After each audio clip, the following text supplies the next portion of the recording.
Thank you for watching my channel Kannada ಕಾದಂಬರಿ ಚಾನಲ್ಗೆ ಸ್ವಾಗತ. ಚಾನಲ್ನ ಇನ್ನೂ ಸಬ್ಸ್ಕ್ರೈಬ್ ಮಾಡ್ಕೊಂಡಿಲ್ಲ, ದಯವಿಟ್ಟು ಬೆಂಕಿಯಲ್ಲಿ ಅರಳಿದ ಹೂ ಭಾಗ 5. ಇನ್ನೇನು ಕಣ್ಣೀರ ಕಂಬನಿ ಹಾಕುತ್ತಾ ಒಳಗಡೆ ಹೋಗ್ತಾಳೆ. ಮನೆ ಒಳಗೆ ಹೋದಾಗ ಅವಳಿಗೇನೋ ಖುಷಿ ಅನ್ನಿಸ್ತಿತ್ತು. ನಾನು ನಮ್ಮನೆಗೆ ಬಂದೆ ಅಂತ. ಅಂದರೆ ಅಲ್ಲಿರೋ ವಾತಾವರಣ ನೋಡಿದರೆ ಅದು ಆ ರೀತಿ ಕಾಣಿಸ್ತಿರ್ಲಿಲ್ಲ. ಅವರ ಚಿಕ್ಕಮ್ಮ ಅನಿತಾ ಹಾಗೂ ಅವಳ ತಂಗಿ ಮತ್ತು ಅವಳ ತಂದೆ ಅವರೊಡನೆ ನಿಂತಿದ್ರು.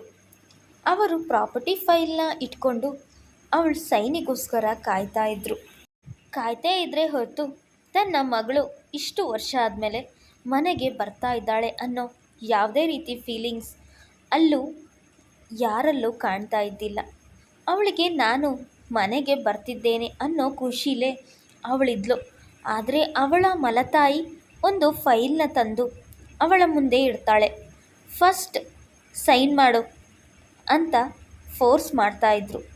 ಅವಳ ತಂದೆಯತ್ತ ಒಮ್ಮೆ ನೋಡ್ತಾಳೆ.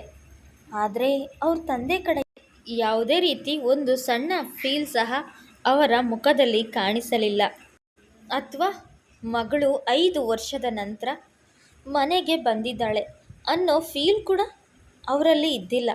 ಆಗ ಅವಳಿಗೆ ಅರ್ಥ ಆಗತ್ತೆ, ಇವರು ನನ್ನನ್ನು ಕರೆಸಿದ್ದು ನನ್ನ ಪ್ರಾಪರ್ಟಿ ಸೈನಿಗೋಸ್ಕರ. ಅಂದರೆ ಇವರಿಗೆ ನನ್ನ ಮೇಲೆ ಯಾವುದೇ ರೀತಿ ಪ್ರೀತಿ ಮಮಕಾರ ಅನ್ನೋದೇ ಇಲ್ವಾ, ಮತ್ತು ಇವರು ಬದಲಾಗೋದೇ ಇಲ್ವಾ ಅನ್ನೋ ಬೇಜಾರು.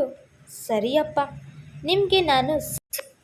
ನಿಮಗೆ ನನ್ನ ಸೈನ್ ತಾನೇ ಇಂಪಾರ್ಟೆಂಟು. ಸರಿಯಪ್ಪ, ನಿಮಗೆ ನಾನು ಸೈನ್ ಹಾಕಿ ಕೊಡ್ತೀನಿ ಅಂತ ಒಪ್ಕೊತಾಳೆ. ಆದರೆ ನೀವು ನನ್ನ ಲೈಫ್ನ ಹಾಳು ಮಾಡಿದಂಗೆ ನನ್ನ ತಂಗಿ ಲೈಫ್ನ ಹಾಳು ಮಾಡಬೇಡಿ. ಅವಳಿನ್ನೂ ಸಣ್ಣವಳು, ಅವಳಿಗೆ ದುಡ್ಡಿನ ಆಸೆ ಅತಿಯಾಗಿದೆ.